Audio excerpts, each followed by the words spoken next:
professional in extra time, and their fitness came through. Yeah. They continue this season, remarkable form. Obviously, they kind of had to concede the Carabao Cup to play properly in this competition, but that's proved to be the right decision, you would suggest? Yeah, no, you would. And today, to be fair, they did play well, but like you say, they've been getting results. They haven't sort of been blowing teams away. But I think they played better today than they did in the semi-final, but they probably could have had a couple more goals, but obviously a win's a win, and they're world champions now.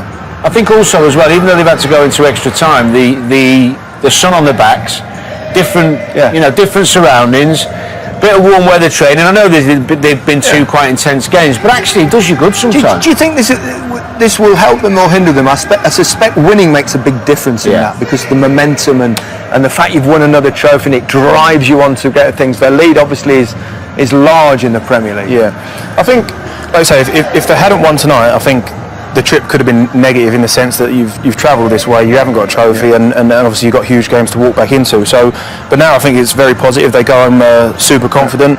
Another trophy, they're European champions, world champions, and obviously flying in the league. Word on Flamingo, brought in their supporters there, massive club, apparently they've got 40 million supporters. 15,000 actually travelled there. They gave a good show, didn't they? They did. Probably the best South American performance in recent times. Yeah, I mean, it was a really, really positive performance from them. They had a good go, and considering the amount of games they've played this season, and this is their send-off, isn't it? Games. This is their send-off. They've won the league comfortably, so well done to them for sure. They got two players that scored over 35 goals, didn't they, as well last season? So it shows you that they know where their net is, and you saw tonight how technically good they are. So it's always going to be tough for Liverpool.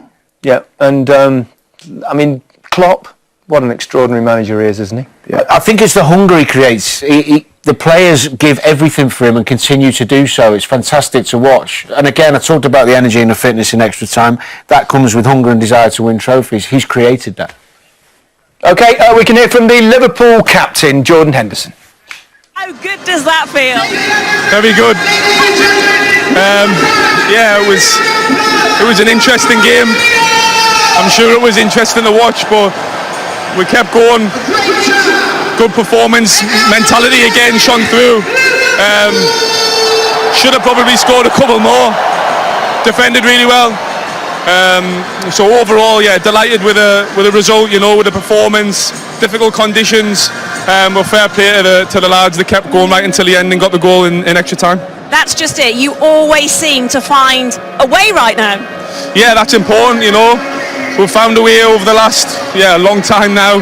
Some late goals. But we just want to keep going on to the next game, on to the next performance, keep improving, keep our feet on the ground, keep working hard, and keep putting in performances like that.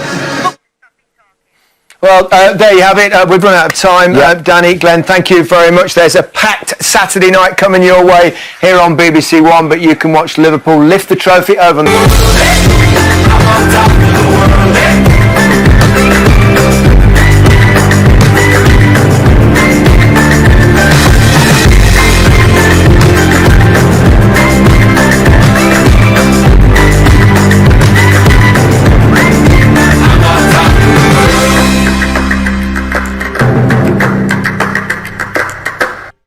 There were one or two niggly decisions that didn't go Liverpool's way. Free kicks they might have got, free kicks they didn't get. Free kicks that were given for Flamengo that they felt shouldn't have been given. There was things like that. There were no match-defining decisions I don't think he got wrong, because this one, and when you see the angles we're seeing now, Richard, you can understand why he changed his mind. Because it doesn't look like there's contact there. Exactly. But why wasn't he saw what we saw? That's the question.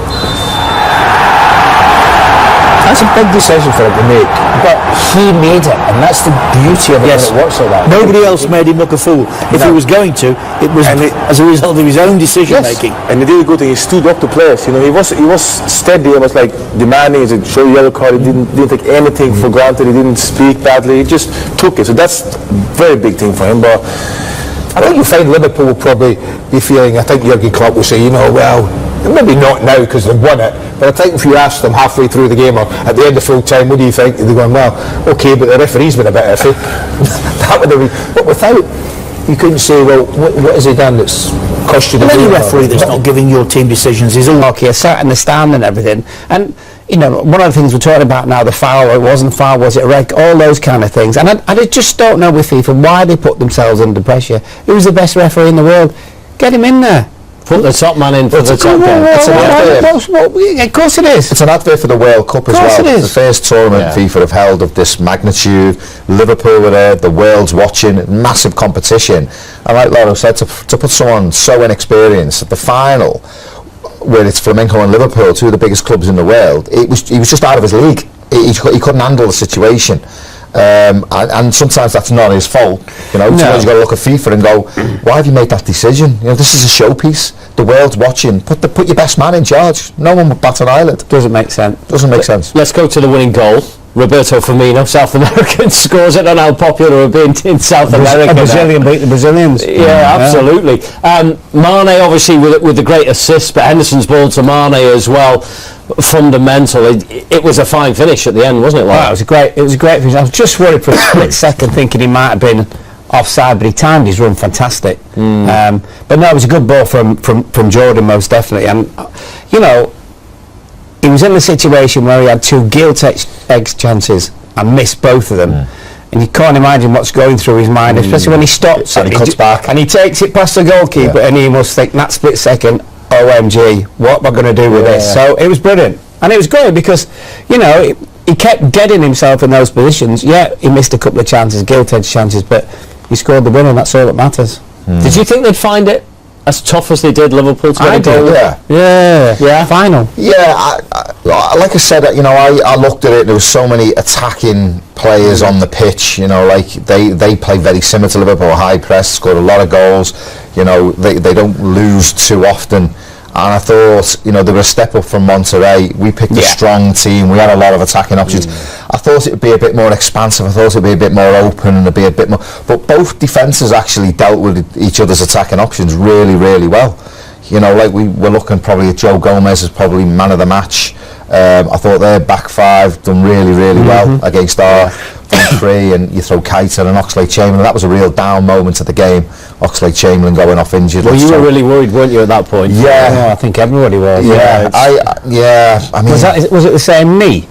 I didn't know which knee. I think it started as a suspected knee, then it's moved into his ankle, and then I thought at one point that the way he sort of put his leg down, I was thinking he just might have like tweaked one of the bones. I mean, I broke my leg, the little thin bone at the back there, just by putting pressure through it. So it can happen, and I just hope it wasn't that kind of injury.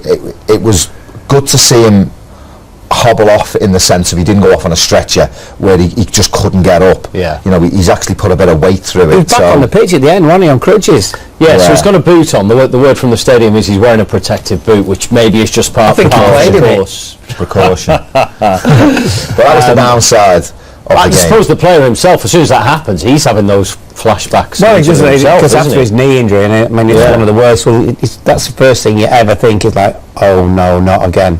Not again. And I just must have thought it must have been his right knee or leg, because just the way he was in massive pain, wasn't he? He was slamming the ground away, and you're thinking, wow, this is a real bad one. But as I say, touch wood, hopefully it's not. We'll wait for some confirmation on that. Of course, Liverpool had to go through extra time. I would imagine Jurgen Klopp was internally going berserk at the idea of his players putting another 30 minutes in. He probably is now. I don't think he'd be thinking so when the game was on, because he just obviously want to go on and win it then. But yeah, it doesn't help. But listen, thing is, Steve, it's like it gives everybody a massive boost. You know, they've won another trophy. Leicester have got beaten, haven't they, 3-1 at Man City. So I think, you know, apart from a draw, that's probably another good result for us. So, and if Oxlade-Chamberlain's not too bad, it's happy days. Clean sheet. Yeah, we're throwing all the positives in there, aren't we? Absolutely. Yeah, completely. I think 4 substitutions. Yeah. But the managers do add up the minutage, don't they? They look at this in detail. I mean, as Laura said, after the match, you'll probably pay more attention to this now, because, and you said it before the game, it's the knock-on effect to the Christmas period now, isn't it? When do we play next? When do we play next? Boxing Day. Boxing Day. That's at Leicester in the evening. Thursday. What day are we today? Saturday. Saturday, yeah. I mean, all the data. Yeah, it's not ideal. Listen, it's not ideal in them conditions. You know, it was hot. they put a lot into it. There would have been a lot of adrenaline flying around. So the fitness and the medical teams now are going to be working overtime. They collect all the data because they wear the things now, don't they? That gives them all the data. Then all the assessing will go on over the next couple of days. Who trains where? Who does what? Who's hit the red zone? Who's going to be okay? So I think, although I said that, which I still think is true, he would have picked his team for Boxing Day. That might just change now. Yeah. That just might change with the data that he gets back. And I think also they're not going to go on the lash, are they? No. Because players don't do it anymore, do they? Not like your day. No, well, not like. Well, they just don't drink. They don't seem to drink. So it's not. You've got to empty them of 2 days of alcohol or anything like that. So we play Thursday. It's fine, isn't it? We might even give them a couple of days off. Yeah, it's fine. Well, have to travel tomorrow. As we sit in Natra and they're about to lift the trophy, a trophy that people are sort of weighed up the value of.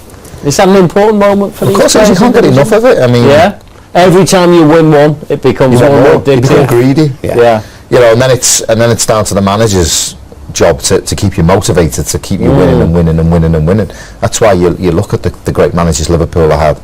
They've always motivated the players and their attitude towards winning things. I mean, Lotto tells a great story when Ronnie Moran comes in at the end of the season, just puts the plastic bag down. Start of the next season. It wasn't. You have to wait. Yeah. It's as if it's like it's gone. It's like we're on to the next one. It's like, don't be celebrating now. It's like, get on with it. And like that's why Guardiola's done such a good job at Man City, keep them players motivated to win again, to go again. And I think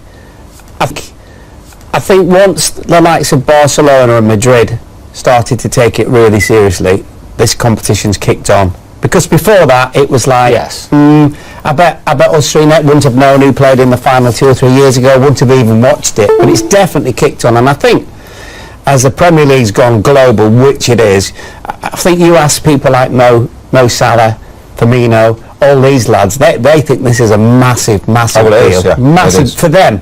Well, the world champions. Well, exactly. There you go. It's great, isn't it? There you go. That's the thing. You can't get any better than world champions. See, that's the thing that disappoints with FIFA, because they are trying to create more awareness. Because we mentioned it before, it's difficult for the European teams that play in this competition because we're in the middle of a domestic season, like Jurgen Klopp alluded to. We can't go and win this and then go and have a 2-day party and celebrate the fact we're club world champions. If they'd have won tonight, they go back and they have a tour and a team, but a big massive party, and like Lotto said in that because it's the end of the season for them. So it's like the final wrap up. So to win it, it's a massive thing for us. It's not so big, but they're trying to create this thing now, FIFA, where it becomes bigger and bigger, and probably the thing to play in. And if you're going to have a spectacle, you've got to do it right.